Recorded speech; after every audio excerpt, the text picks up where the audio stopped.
Assalamualaikum dan salam sejahtera. Saya Nerima Safiah binti Abdul Rahim Dan saya Hana Sofiah binti Zainuddin.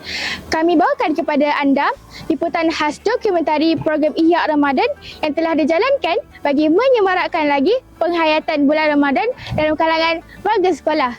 Program ini dimulakan pada 11 Februari dengan majlis pelancaran Ihya Ramadan.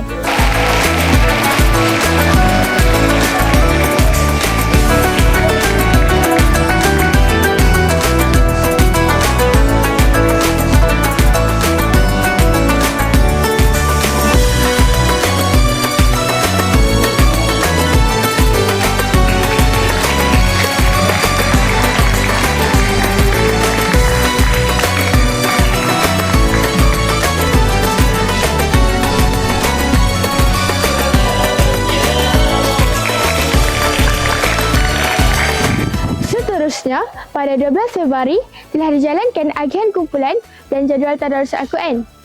Program tadarus ini melibatkan guru halaqah serta guru akademik yang bersama-sama membimbing para pelajar membaca dan menghayati Al-Quran sepanjang bulan yang penuh keberkatan ini.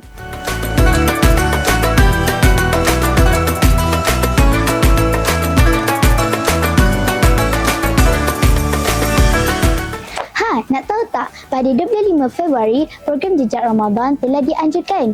Aktiviti ini memberi pelbagai ruang kepada para pelajar untuk menyertai pelbagai aktiviti menarik yang berkaitan dengan Ramadan serta memupuk kerjasama antara mereka.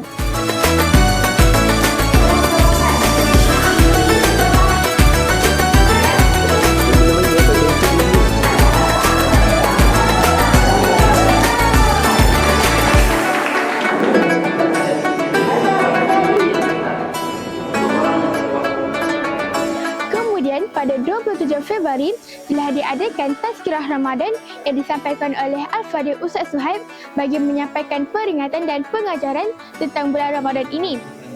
Program ini turut disusuli dengan solat sunat duha berjemaah yang melibatkan para guru dan para pelajar.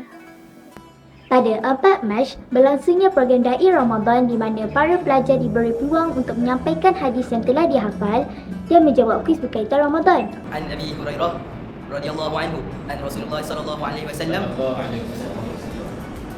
qala man kana yu'minu billahi wal yawmil akhir falyakul khairan aw liyasmut wa man kana yu'minu billahi wal yawmil akhir falyukrimu jarah wa man kana yu'minu billahi wal yawmil akhir falyukrimu dhaifah. Program ini bertujuan untuk melatih keyakinan diri serta meningkatkan kefahaman pelajar tentang nilai-nilai Islam.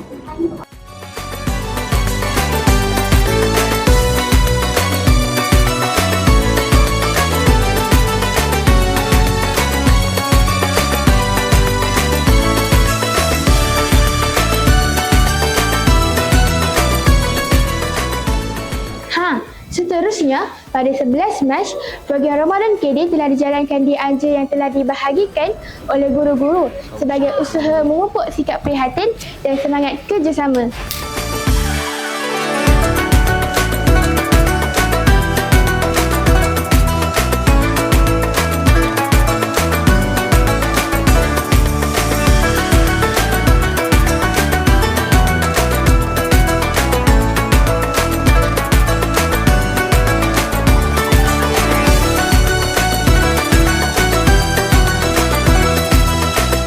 Sekian sahaja laporan daripada kami. Assalamualaikum warahmatullahi wabarakatuh dan terima kasih.